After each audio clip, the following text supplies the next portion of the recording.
और अब बात प्रधानमंत्री नरेंद्र मोदी की उस इंटरनेशनल डिप्लोमेसी की जिसकी वजह से दुनिया उनके मुरीद बनी हुई है।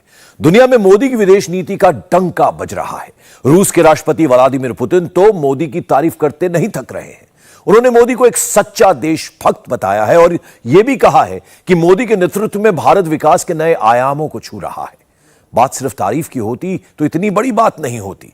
यह तारीफ इसलिए खास है क्योंकि ठीक 42 दिन पहले ही पुतिन के सामने बैठकर नरेंद्र मोदी ने यह कह दिया था कि यह दौर युद्ध का नहीं है। मोदी के इस बयान के बाद पुतिन की काफी फजीहत हुई। संयुक्त राष्ट्र के मंच से पुतिन और उनकी नीतियों पर खूब सवाल उठे, लेकिन अब वही पुतिन नरेंद्र मोदी की फिर से तारीफ कर रहे हैं। अकेले सिर्फ पुतिन ही नहीं जो मोदी की विदेश नीति के कायल हैं, बल्कि पूरी दुनिया के नेता उनकी तारीफ कर रहे हैं। हमारी अगली रिपोर्ट देखिए और इसके पीछे की इनसाइड स्टोरी समझिए।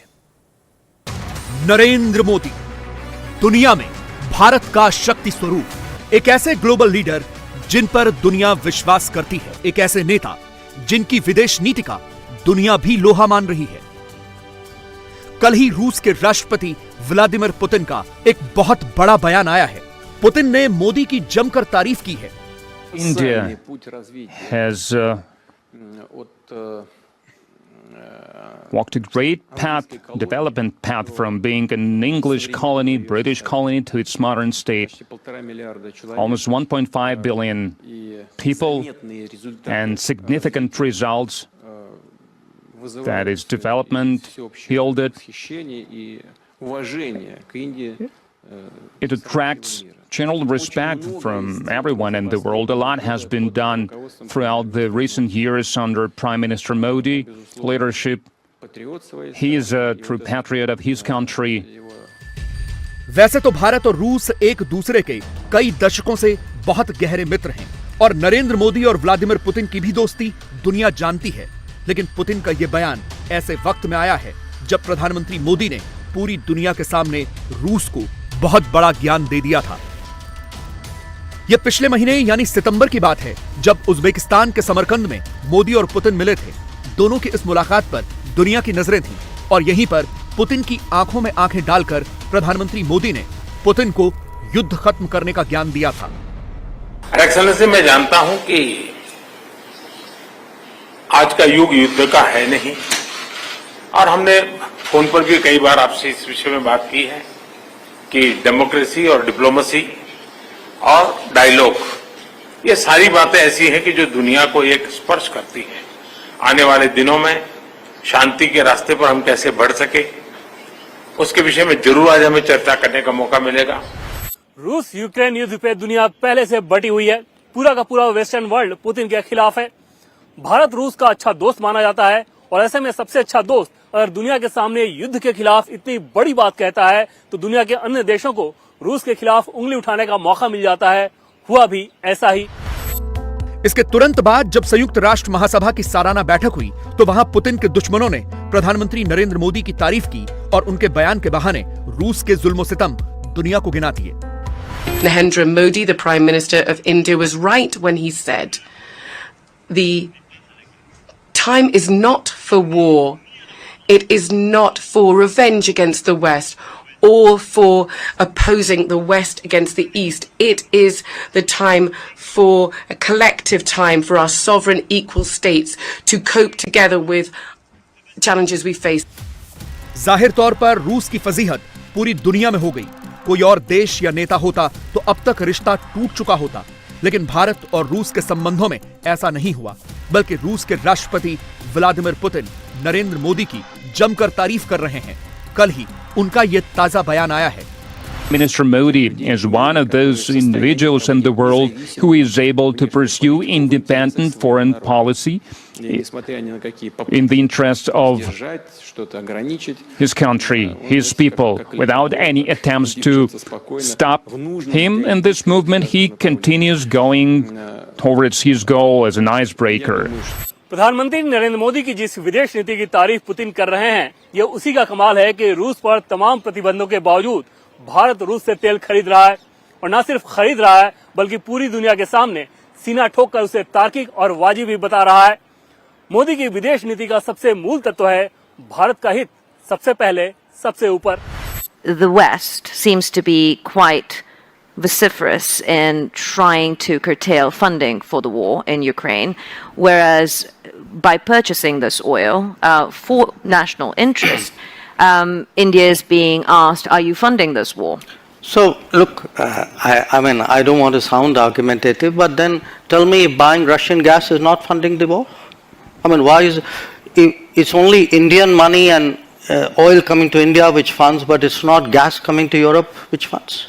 Why if countries in Europe and the West and the United States are so concerned, why don't they allow Iranian oil to come into the market? Why don't they allow Venezuelan oil to come into the market?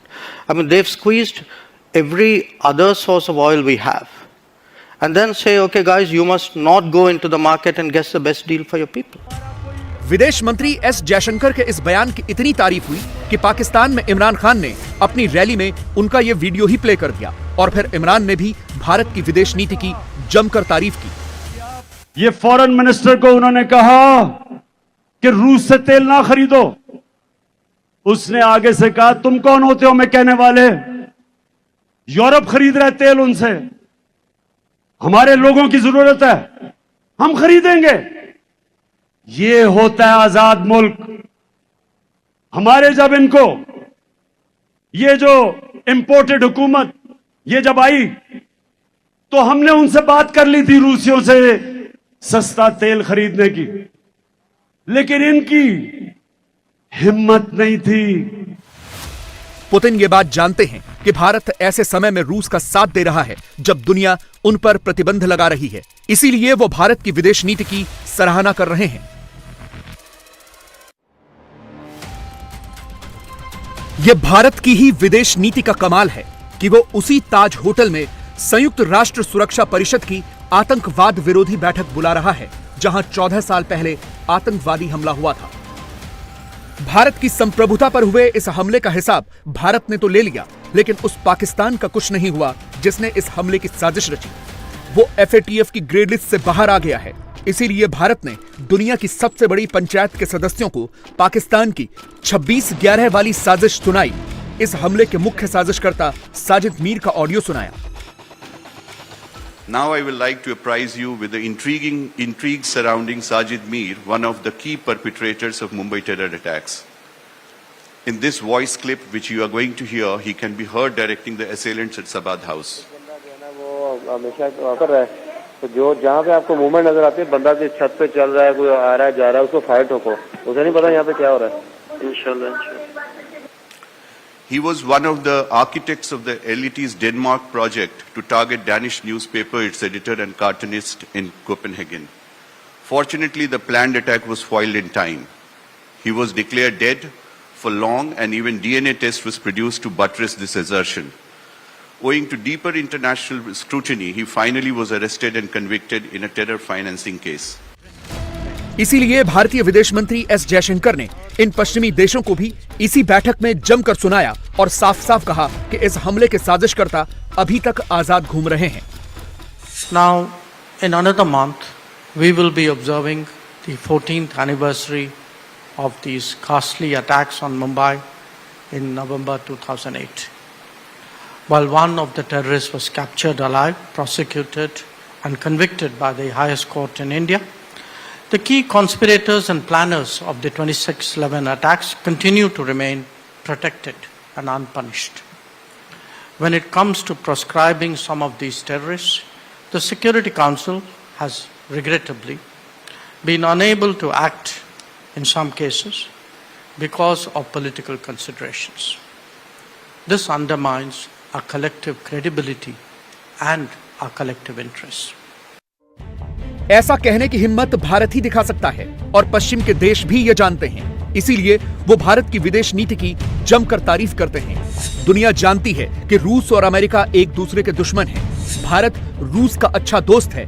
तमाम प्रतिबंधों के बावजूद वो उससे तेल भी खरीद रहा है, लेकिन इसके बावजूद अमेरिका के राष्ट्रपति नरेंद्र मोदी की तारीफ करते हैं। Mr. Modi, it's wonderful to see you again in person. Thank you for your continuing commitment to making sure democracies deliver, because that's what this is about, democracies versus autocracies, and we have to make sure we deliver. Biden Modi से ऐसे मिलते हैं जैसे कोई अपने best friend से मिलता है। ये इसी साल जून की तस्वीरें हैं जब G7 की बैठक के लिए दुनिया के बड़े बड़े नेता इकट्ठा हुए थे। इस बैठक में जो बाइडेन मोदी से ऐसे मिले जैसे कोई बचपन का यार मिला हो। वो भी तब जब नरेंद्र मोदी अमेरिकी चुनावों के दौरान पूर्व राष्ट्रपति ट्रंप के लिए वोट मांग चुके हैं।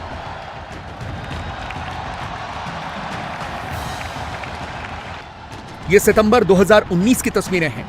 अमेरिका के टेक्सास में हाउडी मोदी कार्यक्रम हुआ था जिसमें राष्ट्रपति ट्रंप भी आए थे और प्रधानमंत्री मोदी ने उनके काम की भी जमकर तारीफ की थी और रैली के बाद उनका हाथ पकड़कर पूरे स्टेडियम का चक्कर भी लगाया था।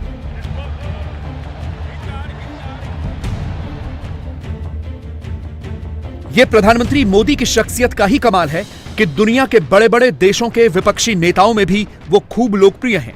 उनकी मित्रता पर इस बात से फर्क नहीं पड़ता कि नेता सत्ता में है या नहीं। जैसे इजराइल के ये मौजूदा प्रधानमंत्री मोदी को खुलेआम अपनी पार्टी से जुड़ने की अपील कर रहे हैं।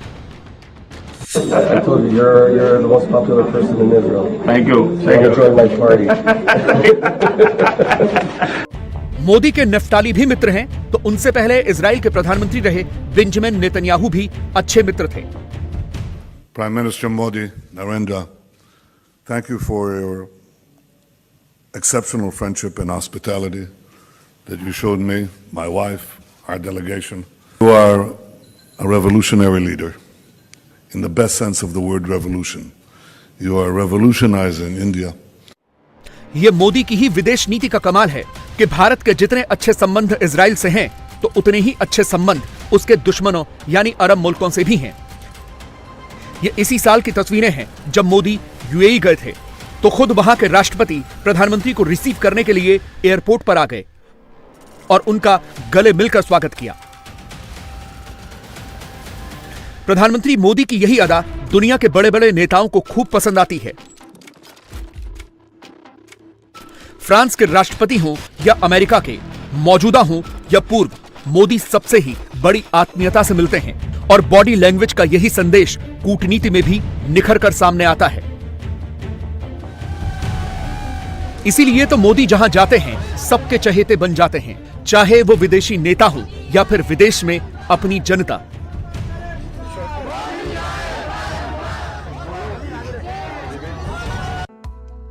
ऐसा नहीं है कि कूटनीति या दो टूक कहने की वजह से ही भारत के प्रधानमंत्री की धाक दुनिया में जमी है।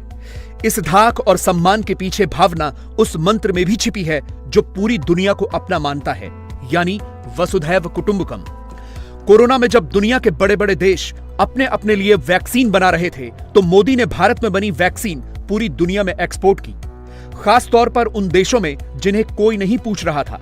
और ऐसे ही देश अब दुनिया के सबसे बड़े मंच से भारत की तारीफ कर रहे हैं। Jamaica was able to secure its first life-saving vaccines from India. While others chose to withhold supplies, India's vaccine outreach exemplified its principles of equality and mutual benefit. Bharat ने सदैव पूरे विश्व को एक परिवार के रूप में देखा है। भारत सभी के दुख और निरामयता की कामना करता रहा है। सबका साथ, सबका विकास के साथ वसुधैव कुटुंबकम वाला यही दर्शन भारत की विदेश नीति में भी है। भारत ने दुनिया को बताया है कि हमारे लिए ये शब्द महज कहने के लिए नहीं है, बल्कि भारत ने इसे निभाया भी है। We unite across the whole planet to tackle climate change. And there's one guy who particularly understands how to do that and who shares that agenda and who understands that a single hour of sunshine provides enough energy to power the whole earth for a year. You know that, to power all human activity on earth, I should say, for a year. The one man who understands that so well and who's achieved absolutely extraordinary things in his own country of India is the Prime Minister of India. And ladies and gentlemen, Excellencies, there is one sun, one world, one grid, one Narendra Modi, and I have great pleasure in handing over to Narendra. Over to you. Bharat की विदेश नीति इस वक्त अप्रत्याशित है।